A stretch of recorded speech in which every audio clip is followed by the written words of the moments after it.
গতকাল শহরটা বৃষ্টিতে চুপ হয়ে গিয়েছিল। আমি আলতো করে হাত বাড়ালাম, কয়েক ফোঁটা বৃষ্টি এসে ছুঁয়ে দিল আঙুলে। সেই ঠান্ডা স্পর্শ মনে হলো সব কষ্ট যেন ধুয়ে যাচ্ছে ধীরে ধীরে। হয়তো জীবনে এতটুকু বৃষ্টিও দরকার। আসসালামু আলাইকুম আপুরা, কেমন আছেন সবাই? আই হোপ সবাই অনেক অনেক ভালো আছেন। আমরাও আলহামদুলিল্লাহ খুব ভালো আছি। এবারে রমজানের মাসটা কেমন কাটছে আপনাদের? আমার কাছে তো বেশ আরামপ্রিয় লাগছে। কোনো ক্লান্তি নেই, কোনো অস্থিরতা নেই, কোনো পিপাসা নেই। আলহামদুলিল্লাহ, এই ওয়েদারটা এত বেশি সুন্দর যে চোখের পলকে সারাদিন পার হয়ে যাচ্ছে। আলহামদুলিল্লাহ। রমজান মাসটা মূলত একটু দেরি করে ঘুম থেকে ওঠা হয়, আর ঘুম থেকে উঠে প্রতিদিনের মতোই বেড গুছিয়ে নিলাম, স্কিন কেয়ার করে নিলাম। আজকে ঘুম থেকে উঠেই আমার মনটা বেশি ভালো ছিল না, কারণ আমি অ্যাকোরিয়ামের কাছে যাই, গিয়ে দেখি আমার মাছগুলো মরে আছে। আমার তাও তিনটে মাছ মরে গেছে। কালকে রাত্রে পানি চেঞ্জ করছিলাম, হয়তো বা কোনো মেডিসিন একটু বেশি পড়ছে, যার কারণে ওকে মাছগুলো মরে গেছে। এখন আর 2টা মাছ আছে। এখানে মাছ ছিল আমার 12টা, মরতে মরতে এখন আর 2টা আছে। এত কষ্ট লাগছে, বিশ্বাস করেন। ওদেরকে আমি যখন কিনে আনি তখন ওরা খুব ছোট ছিল। এটা ভেবেই আমার ভীষণ কষ্ট লাগছে যে ওদেরকে আর আমি দেখতে পাবো না। ওরা আমার কাছ থেকে বিদায় নিয়ে নিল। যাই হোক, সবকিছু গুছিয়ে এখন চলে আসছে কিচেনে, আর এখন বানাচ্ছি দই। আমি এখানে ক্যারামেল দই তৈরি করছি। ফার্স্টে একটু চিনি দিয়ে নিচ্ছি অল্প, কারণ আমি অত সুইট খাই না।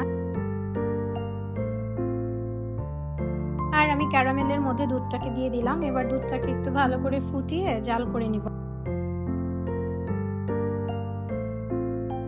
দইটা আমি এভাবে বাসায় বানাই প্রতিদিন। আর এখন রোজার মধ্যে আরো বেশি দইটা লাগে আমার, কারণ আমি এটা লাস্সি করে খাই, তারপরে হচ্ছে ম্যাঙ্গো জুসের সাথে খাই। দুধটাকে ঠান্ডা করে নিয়েছি, এবার এখানে একটু টক দই দিয়ে দিয়েছি, আর এখন একটু মিক্স করতেছি। এখানে আমি একটা দইয়ের পাত্র নিয়ে নিলাম, আর এখন হচ্ছে আমি দুধটাকে ঢেলে দিলাম, আর এটা আমি বানাবো হচ্ছে ওভেনে। আমি আগে থেকে ওভেন প্রিহিট করে রেখেছিলাম, 110 ডিগ্রিতে 10 মিনিট প্রিহিট করে রেখেছিলাম। আর এখন আমি এখানে দইটাকে বসিয়ে দিব, আর বাকি কাজগুলো এখন করে নিব, কারণ ইফতারির টাইম হয়ে যাবে। তো দুপুরে তো রান্না বান্না থাকে না, বিকেলের দিকে হচ্ছে ইফতার মেক করতে হয়।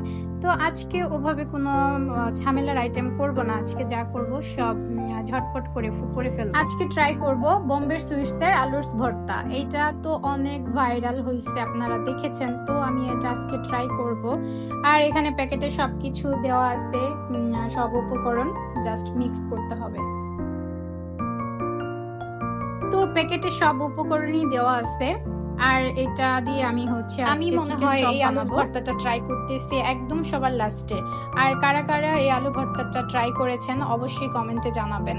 এখানে আমি একটা বাটিতে আলুর পাউডার গুলো দিয়ে দিলাম, এরপর প্যাকেটে থাকা লবণ দিয়ে দিলাম। এরপর আমি এই 150 ml এর যে প্যাকেটটা আছে ওটাকে ভরে আমি পানি দিয়ে দিলাম। এটা এখন ভালো করে মিক্স করে নিব। মিক্স করে হচ্ছে 15 মিনিটের মতো এটাকে আমি রেস্টে রেখে দিব। এরপর আমি সিদ্ধ করে রাখা চিকেন ব্রেস্ট পিসটা দিয়ে দিলাম, আর এখন হচ্ছে প্যাকেটের যে ভাজা পেঁয়াজটা ছিল সেটা দিয়ে দিয়েছি। এরপর আমি এখানে ভাজা জিরা গুঁড়া, কাবাব মশলা, তারপরে হচ্ছে এখানে একটু কাঁচা পেঁয়াজ দিয়ে নিলাম, আর হচ্ছে একটু কাঁচামরিচ দিলাম। তারপরে প্যাকেটে যে শুকনো মরিচটা ছিল ওটাকে ভালো করে ক্রাশ করে নিলাম।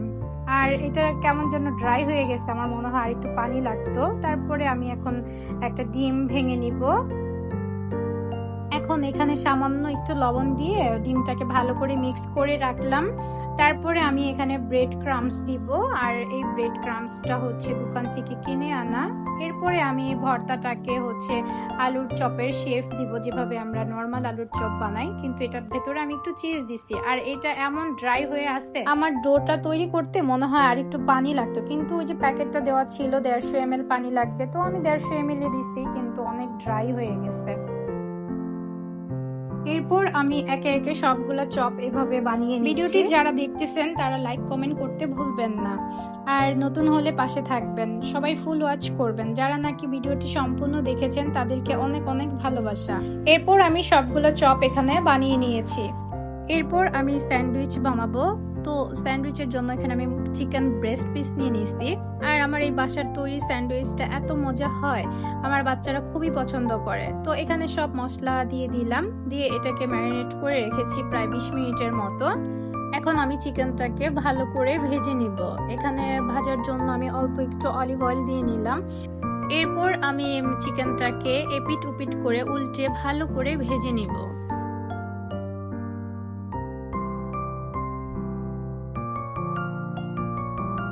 এখন একটা বাটিতে চিকেন, তারপর হচ্ছে শসা কুচি, কাঁচামরিচ কুচি, চাইলে এখানে কেউ পেঁয়াজও দিতে পারে, আর হচ্ছে টমেটো সস, তারপর গোলমরিচের গুঁড়া, তারপর অল্প একটু লবণ দিয়ে ভালো করে মিক্স করে নিয়েছি। এরপর আমি 2 পিস ব্রেড নিয়ে নিলাম, আর তারপরে আমি স্যান্ডউইচের যে পুরটা রেডি করছি সেটা দিয়ে দিলাম।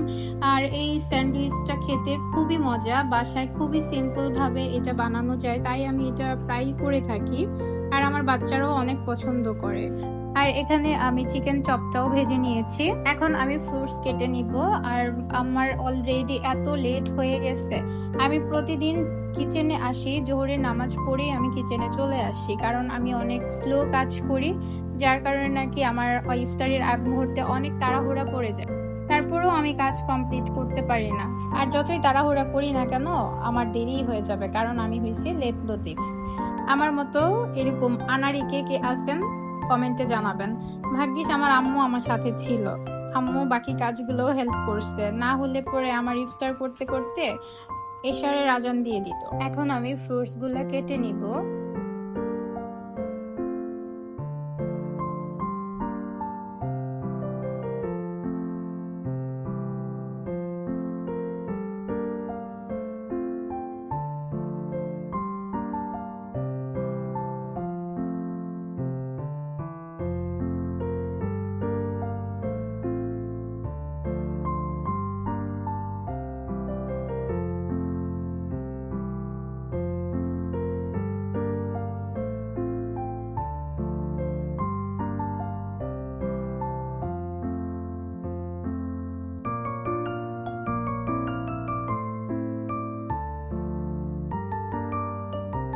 এই তো আমার ফ্রুটস কাটা শেষ, এখন শুধু খাবার সার্ভ করার পালা। এরপর আমি ব্লেন্ডার জগে বাঙ্গি দিয়ে দিচ্ছি, আমি বাঙ্গি জুস করব। আর এখানে আমি কোনো সুইট দেই না, কারণ আমি চিনি খাই। এখন আমি খাবারগুলো সার্ভ করে নিয়েছি। আজকে ওভাবে টেবিল ডেকোরেশন করা হয় নাই, নেক্সট আরেকটা ব্লগে শেয়ার করব টেবিল ডেকোরেশন। আজকের এই অগুছানো এলোমেলো ব্লগটা দেখার জন্য আপনাদেরকে ধন্যবাদ। নেক্সট আরেকটি ব্লগ সুন্দর করে করার চেষ্টা করব। সেই পর্যন্ত সবাই ভালো থাকুন। তো এখন বিদায় নিচ্ছি, দেখা হবে আবার নেক্সট ব্লগে। সেই পর্যন্ত ভালো থাকুন সবাই, সুস্থ থাকুন। আল্লাহ হাফেজ।